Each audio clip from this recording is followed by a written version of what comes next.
মমতাৰ চিঠি। কবি হেম বৰুৱা। মৰমৰ এইয়া মম এডাল জ্বলাই লৈছোঁ। আজি বহু দিনৰ মূৰত তোমালৈ চিঠি লেখোঁ বুলি। বাহিৰৰ উৰুঙা বতাহজাকে মমডাল আহি কোবাইছেহি। চাওঁ খিৰিকীখন জপাই দিওঁ। 7 বছৰৰ আগৰ কথাবোৰ তোমাৰ বাৰু মনত আছেনে? আমি যে নতুন জীৱনটোৰ পাতনি মেলিছিলোঁ। মোৰ গাত সেই অচিনাকি নিচা বাৰুকৈ লাগিছিল। সিদিনা আছিল কাতিৰ কুঁৱলীসনা এটা কোমল পুৱা। পদূলিত তলসৰা শেৱালিবোৰ উপচি আছিল।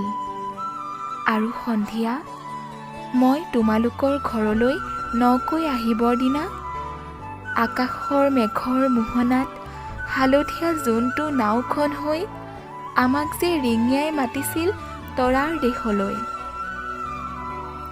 মই লোৱা কঁকালৰ ৰঙা ৰিহাখনলৈ তুমি বাৰু তেনেকৈ কিয় একেথৰে চাইছিলা? মোৰ কেনে লাগিছিল জানা? তুমি যেন কোনোবা দূৰ বিদেশৰ স্বপ্নাতুৰ আলোকৰ মানুহ, আৰু মই যেন তলসৰা এপাহ শেৱালি।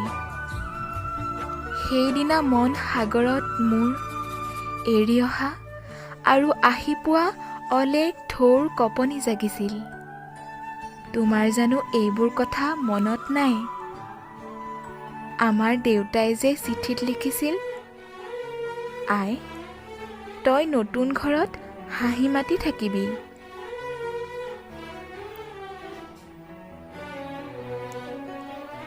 এইবোৰ 7 বছৰৰ আগৰ কথা।